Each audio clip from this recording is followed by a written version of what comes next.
CM पर आक्रमण नहीं है, ये एक्चुअली एक सोच वाली बात है कि जहाँ पे आपका आधा बिहार में अभी आपका बाढ़ है, आधा में सुखाड़ है और हमारे ऑनरेबल सीएम साहब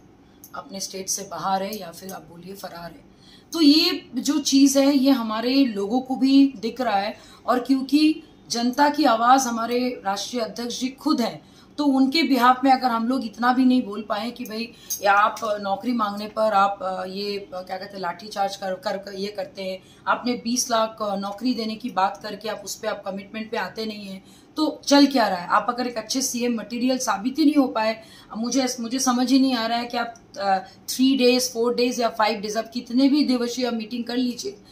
पीएम के लिए जो चीज़ जो एक कैलकुलेशंस है या फिर जो एक क्या कहते हैं एक आंकड़ा सेट होना चाहिए या फिर जो एथिक्स या लॉजिक्स होने चाहिए, समहाउ उनके पास वो नहीं है। तो जो अच्छे सीएम मटेरियल नहीं है वो अच्छे पीएम मटेरियल के दावेदार कैसे हो सकता है? आप कहीं पे भी घूम लीजिए, फाइनली आपको यहीं पे आना पड़ेगा। जो बिहार में दिखता है वो बिहार में ही दिखेगा, लेकिन किस ढंग से आप दिखिएगा 2024-25 में, इस बार वो डिसाइड करेगा जनता मॉडल, नॉट चिराग मॉडल। तो एक क्या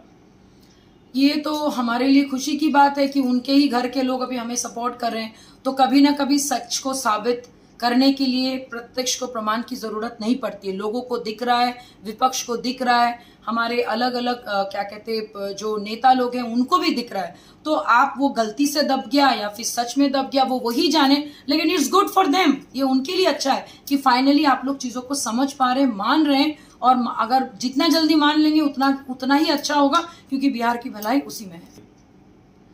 आप देखिए, जिस दिन वो मंत्री पद के शपथ ग्रहण किए थे उस दिन उनकी वारंट जारी हुई, फिर उनको उठा के दूसरा विभाग में डाल दिया गया, फिर उन्होंने रेजिग्नेशन दिया। मतलब आप सोचिए एक ऐसे मंत्री का आप लोगों ने चयन किया जो एक्चुअली अभी फरार है। तो इमेजिन कीजिए कि स्टेट का हालत क्या होने वाला। अभी देखिए आगे और कितनी सारी मंत्रियों के ऊपर इस टाइप के आरोप लगते हैं, लोग भागते हैं। तो ये तो क्वेश्चन हमारे ऑनरेबल सीएम से कि आपने क्या सोचकर क्या देखकर उनको कानून मंत्री बनाया था, जो आज ये दिन आ गया कि अभी 1 महीना भी नहीं हुआ है और वो मंत्री पद से हटा भी दिए गए, इस्तीफा भी दिए गए और अभी वो अंडरग्राउंड है। तो ये तो बहुत ही हास्यकर भी है और बहुत ही शेमलेस आपका टॉक भी है।